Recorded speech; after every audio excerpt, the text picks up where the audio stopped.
येत्या 4 ते 5 दिवसापूर्वी मीडियाने एक बातमी दाखवली होती की शिवसेना उद्धव बाळासाहेब ठाकरे या पक्षाचे 10 ते 12 नगरसेवक हे शिंदे गटाच्या संपर्कात आहेत। पण ती बातमी पूर्णपणे पेड होती। आमच्याकडे नाशिकमध्ये असं कुठलंही पण ऑपरेशन टायगर वगैरे असं काही चालत नाही आणि ते आम्ही होऊ पण देणार नाही। आणि त्यांचं ते ऑपरेशन टायगर वगैरे काय आहे ते फेल झालं। ते फेल झाल्यानंतर अक्षरशः उद्धव साहेबांनी आम्हा सर्व नगरसेवकांना की आमचं अभिनंदन करण्यासाठी पक्षप्रमुख उद्धव साहेब ठाकरे यांनी आज आम्हाला मातोश्रीवर बोलवलं आणि या ठिकाणी आमच्याशी मन मोकळ्या गप्पा मारल्या। नाशिकच्या नुकत्याच येणाऱ्या कुंभमेळ्यासाठी काय कामं चालले आहे या कामांचा पक्षप्रमुख उद्धव साहेबांनी आढावा देखील घेतला आणि आम्हाला पुढे काम करण्यासाठी शुभेच्छा दिल्या। 15ची 15 नगरसेवक या ठिकाणी उपस्थित आहेत।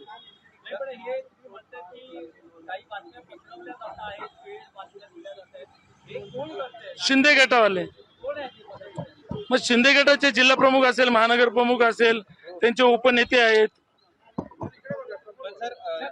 येत्या काळात देखील अशा पद्धतीचं कुठलं ऑपरेशन होऊ शकणार नाही याची तुम्ही ग्वाही द्याल का? 100%। कारण सांगतो तुम्हाला, नुकते जे 6 खासदार फुटले त्याच्यामध्ये आमचे नाशिकचे खासदार फुटले नाही। माननीय राजाभाऊ वाजे म्हणजे नाशिक हा निष्ठावंतांचा शहर आहे, इथं सर्व निष्ठावंत राहतात आणि म्हणून आमचे 15ची 15 नगरसेवक फुटणार नाही याचे आम्ही आज साहेबांना वचनच दिलं आहे। असा एक अनुभव आहे की नगरसेवकांची बैठक घेतात, त्यानंतर नगरसेवक पण उपस्थित असतात, पण अनेकदा असं होतं की शिवसेनेमध्ये काही नगरसेवक त्या बैठकीनंतर प्रवेश करतात।